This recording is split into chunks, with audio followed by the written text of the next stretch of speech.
अब कुछ और एग्जांपल देखते हैं, जैसे I equal to integration 1/5x-4 dx। अब यहाँ पर अगर 5x-4 को t मान लिया जाए तो 1/t एक मानक फलन बन जाता है। So let 5x-4 equal to t, then 5 को तो 5 लिखा रहता है, x का डिफ्रेंसिएशन dx होता है, 4 का 0 होता है, this is equal to dt। और यहाँ पे देखो dx लिखा हुआ है तो dx की वैल्यू निकालते हैं, this is equal to dt/5।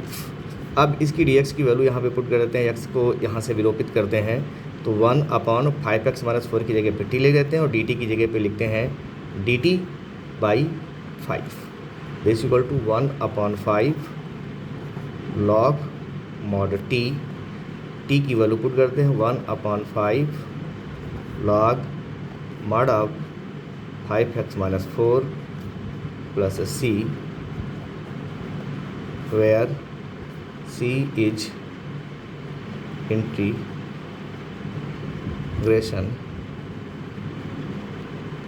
Constant.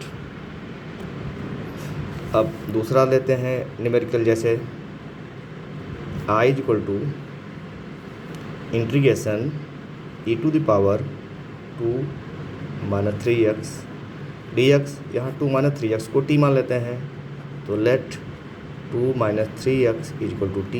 अब 2 का जो 2 है इसका डिफ्रेंसिएशन 0 होता है, माइनस लगा देते हैं, 3 को 3 लिखते हैं, x का डिफ्रेंसिएशन dx लिखते हैं, this is equal to dt, then dx is equal to -1/3 dt।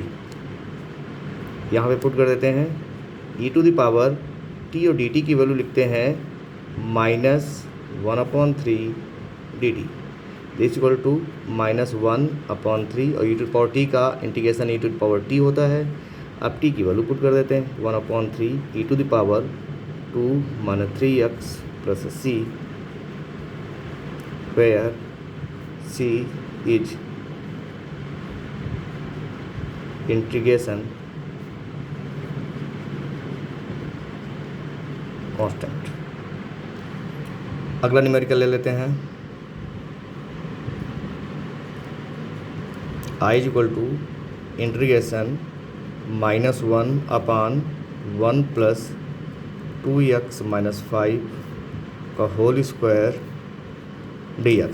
अगर यहाँ पे 2x-5 को t मान लिया जाए तो यह 1-1 या 1/1 प्लस टी स्क्वायर के रूप का बन जाएगा, और 1/1 प्लस टी स्क्वायर इंटीग्रेशन होता है tan इनवर्स माइनस, और 1/1 प्लस टी स्क्वायर का इंटीग्रेशन होता है tan inverse tan inverse t होता है। तो यहाँ पे 2x-3 को हम t मान रहे हैं तो लेट 2x-5 इक्वल t, इसका integration 2 dx is equal to dt, then dx is equal to dt/2, this is equal to -1/1 plus t square dt। और इसका जो इंटीग्रेशन होता है, अगर प्लस में होता तो tan इनवर्स t हो जाता, माइनस में है तो cot इनवर्स t लिख सकते हैं, cot इनवर्स t की वैल्यू पुट कर देंगे, cot inverse 2x-5 plus c, where c is integration constant. एक अन्य न्यूमेरिकल लेते हैं, I is equal to integration 1/√1 3x-7 का होल स्क्वायर। अब अगर यहाँ पे 3x-7 को t मान लिया जाए तो 1/√1 टी स्क्वायर बनेगा, और यह साइन इनवर्स t का फार्मूला होता है। So let 3x-7 equal to t, इसका जो डिफ्रेंसिएशन होता है वह होता है 3 dx, इसका dt हो जाएगा। अब dx इक्वल टू हो जाएगा dt/3। यहाँ से dx है और dx को विलोपन कर देते हैं तो this is equal to integration 1/√1 - t square, और dt की जगह पे पुट करेंगे, dx की जगह पे पुट करेंगे dt by three, this equal to 1/3 1/√1 minus t square d t, this equal to 1/3 sine inverse t, t की वैल्यू पुट कर देंगे 1/3 sine inverse 3x minus 7 plus c, where c is integration constant. अगला numerical लेते हैं i is equal to integration cos 3x plus pi by three, cos 3x plus pi by three d x. यहाँ पे 3x plus pi by three को t मान लेते हैं। Let 3x plus pi by three equal to t. 3x का differentiation होता है 3dx, pi by three का 0 होता है, this is equal to D T. यहाँ से बनेगा dx is equal to D T by three. तो this is equal to integration cos T, और इसको लिखेंगे D T by three. This equal to 1/3 cos T का इंटीग्रेशन होता है sine T, this equal to 1/3 sine T की value put कर देंगे 3x plus pi by three plus c, where c is integration constant. एक important integration है i is equal to cos x degree dx। यहाँ पर सर्वप्रथम हम degree को रेडियन में चेंज करेंगे। x डिग्री इक्वल टू होता है pi x by 1 80 radian. So this is equal to cos pi x upon 180 dx। अब पाई x अपॉन 180 को टी मान लेते हैं।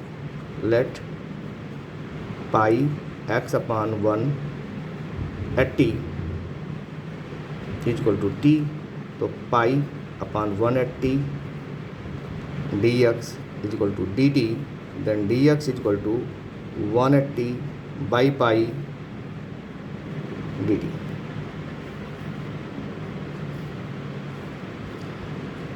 कॉस टी और डी टी की जगह पर D T 180 by pi, this is equal to 180 by pi. Cos और टी की जगह पे लिखेंगे पाई एक्स अपान 180 प्लस सी। अब पाई एक्स अपान 180 को फिर एक्स डिग्री लिख सकते हैं 180 बाई पाई, सॉरी कास का इंटीग्रेशन होता है sine, sine x degree plus c, where c is integration constant. अगला न्यूमेरिकल है i is equal to integration 1/1 plus 9x square dx। इसको लिख सकते हैं 1/1 प्लस 3x का होल स्क्वायर dx। अब इस 3x को t मान लेते हैं। लेट 3x बराबर t, then 3 dx is equal to D t, और dx is equal to D T by three. This is equal to 1/1 और 3x की जगह पे t लिखेंगे, देन टी स्क्वायर, और ये हो जाएगा d T by three. This is equal to 1/3 tan inverse t, this equal to 1/3 tan inverse, और t की वैल्यू पुट कर देंगे 3x plus c, where c is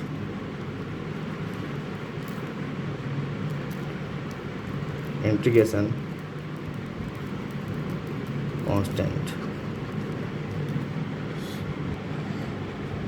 एक अन्य न्यूमेरिकल है i is equal to integration sec 2x plus 3 sec 2x plus 3 tan 2x plus 3 dx। यहाँ पे जो 2x प्लस 3 है इसको t मान लेते हैं। तो let 2x plus 3 equal to t, तो 2dx 3 का 0 हो जाएगा, ये dt बनेगा, then dx equal to dt by 2। अब यहाँ पे वैल्यू पुट कर देते हैं, सेक 2x प्लस 3 की जगह पे t इंटू 10 और 2x प्लस 3 की जगह पे t, और dx की जगह पे लिखेंगे dt बाई 2। ये 1/2 और ये सेक t का, इसका जो इंटीग्रेशन होता है वह सेक t होता है, sec t plus c this equal to 1/2 sec t की वैल्यू पुट कर देंगे 2x plus 3 plus c, where c is integration constant. अगला इंटीग्रेशन है i equal to sine square x dx। देखिएगा हम यहाँ पे देखते हैं, देखो साइन x का इंटीग्रेशन पता होता है हमें, कॉस x का इंटीग्रेशन पता होता है हमें, कोसेक x का इंटीग्रेशन हमें नहीं पता है, सेक x का इंटीग्रेशन हमें अभी नहीं पता है, न tan x का पता है और ना ही cot x का पता है। ये इंटीग्रेशन हम अगले चैप्टर में पढ़ेंगे। इसी प्रकार से दो हमारे पास स्क्वायर में होते हैं, साइन स्क्वायर एक्स और कास स्क्वायर एक्स।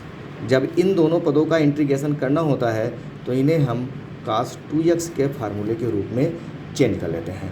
तो अब यहाँ पे जैसे साइन स्क्वायर एक्स है तो कास 2x का जो फार्मूला होता है वो साइन स्क्वायर एक्स के रूप में होता है 1 minus 2 sine square x, then 2 sine square x equal to होता है कास 2x minus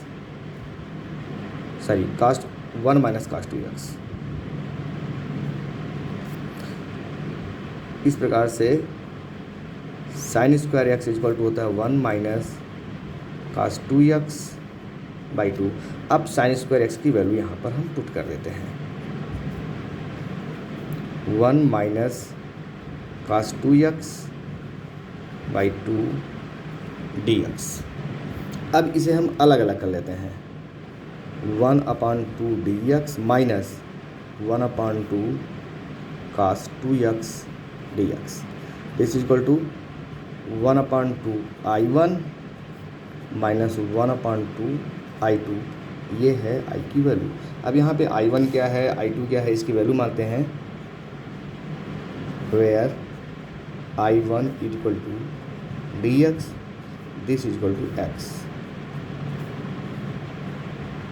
and I2 is equal to cos 2x dx। अब यहाँ पे 2x को t मान लेते हैं, let 2x is equal to t, 2dx is equal to dt, dx is equal to dt by 2। This is equal to I2 बराबर हो जाएगा cos t dt by 2, 1/2 cos t का इंटीग्रेशन होता है sin t this equal to 1/2 sin 2x। ये है I2 की value. I1 और I2 की वैल्यू इस वाले इक्वेशन में पुट कर देते हैं। सो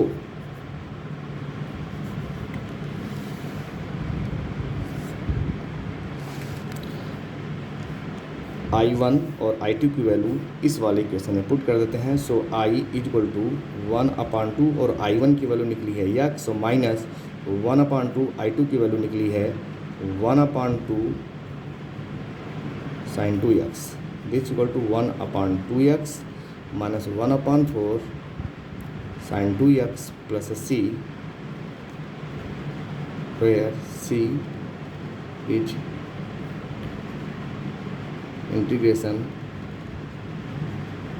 कांस्टेंट। इसी प्रकार हम कास स्क्वायर एक्स का भी अवकलन और कास स्क्वायर एक्स का भी समाकलन करते हैं और उस स्थिति में cos 2x इक्वल टू लिखते हैं 2 कास स्क्वायर एक्स माइनस 1 और यहाँ से कास स्क्वायर एक्स की वैल्यू पुट करके सेम प्रोसेस से कर देते हैं। अब हमारे पास दो पद हैं, एक साइन क्यूब एक्स का और एक कास क्यूब एक्स का। साइन क्यूब एक्स और कास क्यूब एक्स को हम इस प्रकार से परिवर्तित कर देते हैं, जैसे साइन क्यूब एक्स को साइन 3x के रूप में लिखते हैं और कास क्यूब एक्स को cos 3x के रूप में लिख लेते हैं। तो हम सबसे पहले देखते हैं साइन क्यूब एक्स का। I is equal to sine cube x D x. हमें ज्ञात है साइन 3x बराबर होता है 3 sine x minus 4 sine cube x. यहाँ से 4 sine cube x equal to हो जाएगा 3 sine x minus sine 3x। तब sine cube x equal to होगा 3 sine x minus sine 3x by 4। So I equal to integration 3 sine x minus sine 3x by 4 d x बनता है। This is equal to 3/4 integration of sine x minus 1/4 sine 3x, यहाँ पर भी D X और यहाँ पर भी D X. This is equal to 3/4 I1 minus 1/4 I2 where I1 is equal to integration of sine X D X और this is equal to minus का cos X. Sine X का जो integration होता है वो माइनस कॉस एक्स होता है। तो ये हो गई हमारी I1 की वैल्यू एंड जो I2 है I2 इक्वल टू दिया हुआ है integration of sign 3x dx। अब यहाँ पे हम थोड़ा सा डायरेक्टली करते हैं। देखिएगा इसको हम 3x को जब हम t मानेंगे तो dx इक्वल टू आ जाएगा dt/3, तो ये बनेगा साइन t। होता क्या है कि जो बाहर वाली राशि होती है उसका हम इंटीग्रेशन करते हैं और इस राशि का पुनः डिफरेंशिएशन करते हैं। जब निहित फलनों का अवकलन पढ़ा था उस समय जब हम इस पद का अवकलन करते थे उस समय इस पद का अवकलन करने के पश्चात जो मिलता था उससे गुणा कर देते थे और यहाँ पर अवकलन करने के पश्चात जो शेष बचेगा उसे हम भाग करेंगे। तो साइन का समाकलन होता है माइनस कॉस। अब 3x है तो 3x लिखेंगे, लेकिन जब 3x का जो डिफ्रेंसिएशन होता है वो 3 होता है तो यहाँ पे 3 से भाग करेंगे। तो ये हमारी I2 की वैल्यू हो गई। इस I1 की और I2 की वैल्यू इस वाले इक्वेशन में हम पुट कर देते हैं और I की वैल्यू निकाल लेते हैं। तो I बराबर I1 यानी 3/4 I1 की वैल्यू निकली है माइनस का कॉस एक्स माइनस 1/4 और इसकी वैल्यू निकलेगी माइनस का cos 3x/3। This equal to minus का 3/4 कॉस एक्स और ये बनेगा plus 1/4 cos 3x plus c where c is integration constant. ध्यान देना यहाँ पर अगर साइन 3x का इंटीग्रेशन हम डायरेक्टली प्राप्त नहीं कर पा रहे हैं तो सेम प्रोसेस जैसे लगाया है पीछे 3x को t मानेंगे, dx की वैल्यू पुट करेंगे और पुनः 2 लाइनें लगाने के पश्चात पुनः हमें यही प्राप्त हो जाएगा। सो उस प्रकार से हम करें। एक न्यूमेरिकल है हमारे पास integration a to the power 4x minus 3 a to the power 4x minus 3 dx। यहाँ पे 4x minus 3 को t मानेंगे, 4x minus 3 equal to t। इसका जो डिफ्रेंसिएशन करेंगे तो 4dx बनेगा और इसका dt हो जाएगा। तब dx इक्वल टू बनेगा dt/4। This equal to a to the power t dt/4। तो 1/4 a to power t का इंटीग्रेशन होता है a to the power t upon log a base t base e plus c। This equal to 1/4 और t की value put कर देंगे a to the power 4x minus 3 upon log a base e plus c where c is integration constant. एक numerical और देखते हैं I equal to integration cos to the power 4x sine cube x dx। देखिएगा जो विषम होता है उसे हम ब्रेक कर लेते हैं। cos to the power 4x और साइन की इसको ब्रेक करते हैं इस प्रकार से साइन स्क्वायर x और अलग से साइन x लिख लेते हैं dx। अब ये साइन स्क्वायर x को हम कास स्क्वायर x में बदल देंगे। Cos to the power 4x into 1 minus cos square x into sine x dx। अगर cos x को t मान लिया जाए तो sin x dx बराबर dt हो जाएगा। तो लेट cos x बराबर t, तो माइनस का sin x dx equal to dt, और sin x, ये sin x dx है तो इसकी वैल्यू निकाल लेंगे हम, dx equal to dt with negative sine. तो दिस इज इक्वल टू बनेगा t to the power 4 1 minus t square, और यहाँ पे माइनस का dt बनेगा तो dt यहाँ लिखेंगे, माइनस यहाँ लिख देंगे हम। इस माइनस के अंदर गुणा बंद कर देते हैं तो बनेगा minus t to the power 4 और plus t to the power 6 dt। This is equal to t to the power 6 minus t to the power 4 dt, और टी पावर 6 का जो इंटीग्रेशन होगा वह होगा टी टू द पावर 7/7, एक इसमें add करेगा जिससे जो घात होती है उसी से भाग हो जाता है, minus t to the power 5/5, और टी की वैल्यू पुट कर देंगे यहाँ पे, cos to the power 7x/7 minus cos to the power 5x/5 plus c, where c is integration tent. इस प्रकार से ये चैप्टर हमारा समाप्त है।